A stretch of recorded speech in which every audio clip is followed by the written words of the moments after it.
India गठबंधन के अंदर सीट पर समझौता मंथन का दौर शुरू हो गया है। पहली बैठक राजद और कांग्रेस के बीच हुई सदाकत आश्रम में। राजद ने पहल की और इस पहल में उम्मीदवार खोजे जा रहे हैं। कांग्रेस से कहा गया कि उम्मीदवार लाइए, सीटें तो आप मांग रहे हैं लेकिन उम्मीदवार आपके पास कहां है।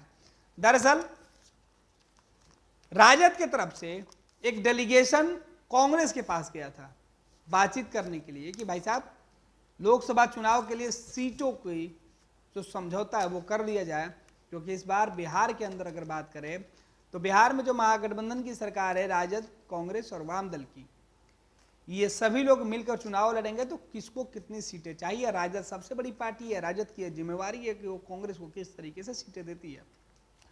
कांग्रेस को सीट देने के लिए राजद की तरफ से मनोज झा अखिलेश सिंह के पास पहुंचे, बातचीत हुई।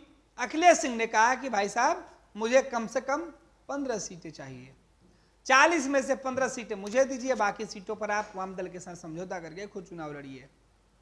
लेकिन राजद ने कहा कि 15 सीटें आपको देना फिलहाल ज्यादा लग रहा है, क्योंकि आपकी स्थिति बिहार के अंदर उस कंडीशन में नहीं है कि आपको 15 सीटों पर चुनाव लड़ाया जाए, क्योंकि 15 सीटों के साथ ही उन जिलों को भी चयनित करना होगा जिन 15 लोकसभा क्षेत्रों में आपको उम्मीदवार उतारने हैं और वहां पर आपकी पकड़ नहीं है। 2020 के चुनाव में हमने पहले ही गलती कर दी आपको ज्यादा सीटें देकर, 2024 के चुनाव में वो गलती दोहराई नहीं जाएगी। अखिलेश सिंह यानी कांग्रेस का यह कहना था कि राहुल गांधी के भारत जोड़ो यात्रा के बाद देश के अंदर कांग्रेस की स्थिति पहले से ज्यादा मजबूत हुई है। बिहार में राहुल गांधी आए थे तो जन समर्थन जो उनको मिला, इससे यह साफ होता है कि अब आने वाले वक्त में राहुल गांधी के नाम पर लोगों का भरोसा बढ़ा है।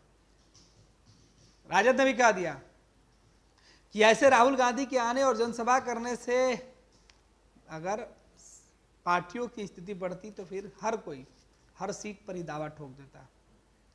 पेपर पर आइए, जमीन पर उतरिए, अपनी हकीकत को पहचानिए और ताकत को बताइए, उम्मीदवार खोज कर दीजिए, फिर चुनाव लड़ने की बातें कीजिएगा। फिर लिस्ट तैयार होगा और ये चंद दिनों में कर लेना है, 2-4 दिनों के अंदर बताइए, वक्त नहीं है।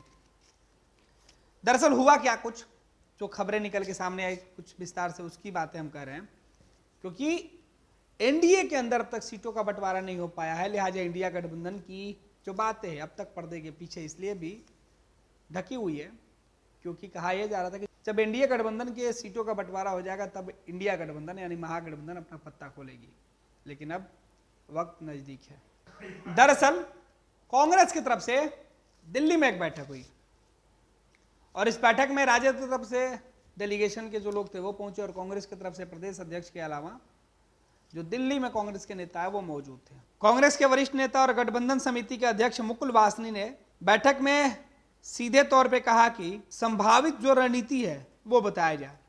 इधर राजद के प्रवक्ता मनोज झा ने कहा कि बैठक में सौहार्दपूर्ण वातावरण में बातचीत हुई है। राजद ने कांग्रेस को उनके दावे वाली सीटों पर प्रत्याशी तथा दावे के आधार की जानकारी मांगी है। साथ ही साथ प्रत्याशी की सामाजिक और राजनीतिक पृष्ठभूमि, उस क्षेत्र की सामाजिक स्थिति और चुनाव जीतने की क्षमता को लेकर बैठकों में चर्चा की गई है। कांग्रेस ने 15 सीटों पर दावा किया है। 2019 वाली भी बात कांग्रेस ने बताई है, वह सिर्फ एक सीट जीत पाई थी जबकि राजद को कोई सीट नहीं मिला था। अब दरअसल 15 सीटों के साथ कांग्रेस ने यह कहा कि मुझे तो जो सीटें मिली थी उसमें से हमने एक सीट 19 में जीत लिया था, लेकिन राजद जो बड़ी पार्टी है वो तो 2019 के चुनाव में शून्य पर रही। तो दावों पर उनकी हकीकत कैसे बनती है, वो कैसे दावेदारी कर रहे हैं। तो दोनों तरफ से जीत शुरू हो चुकी है। एक तरफ ये कहा जा रहा है कि अगर गठबंधन के अंदर चुनाव कांग्रेस को लड़ना है और जिन सीटों पर वो दावेदारी कर रहे हैं उन सीटों पर जीत का फॉर्मूला बताना होगा।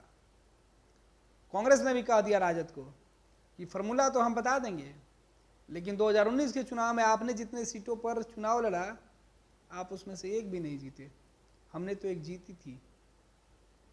राजद की फिलहाल बोलती बंद हो गई, लेकिन राजद के नेता ने कहा कि ठीक है आप अपनी लिस्ट दीजिए, हम राष्ट्रीय अध्यक्ष से बात करेंगे। अंदर महागठबंधन के अंदर खाने हुई बातचीत में कई ऐसी बातें थी जिस पर दोनों ही दल सहमत नहीं दिखे, लेकिन बाहर सहमत होने की बातें जरूर कर रहे थे। देखना है कि एनडीए गठबंधन के सीटों के बंटवारे के बाद इंडिया गठबंधन है, महागठबंधन है जो घमासान है, वो थमता है, या फिर देश के दूसरे राज्यों की तरह ही बिहार में कांग्रेस अलग थलग, राजद अलग थलग, कौन किसके साथ कौन किससे दूर, देखना दिलचस्प होगा। ये लो मुंह मीठा करो, आज मैंने अपना जॉब छोड़ दिया, अब हम पूर्णिया वापस जाएंगे। जॉब छोड़ दिया है? मतलब ये घर कैसे चलेगा? हम करेंगे क्या? और माँ बाबूजी क्या बोलेंगे? इसलिए मैं एक और मिठाई का डब्बा लाया, अपने बिजनेस के लिए लोन अप्रूव हो गया। अरे लोन अप्रूव हो गया वो तो ठीक है, लेकिन पूर्णिया में हम रहेंगे कहाँ? अपना घर भी तो नहीं है वहां।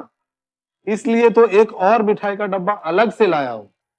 हमने पूर्णिया में घर ले लिया है, पूर्णिया के ई होम्स पैनोरमा में।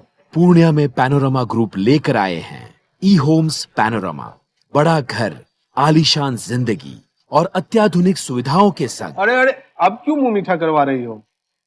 क्योंकि हम घर वापसी जो कर रहे हैं।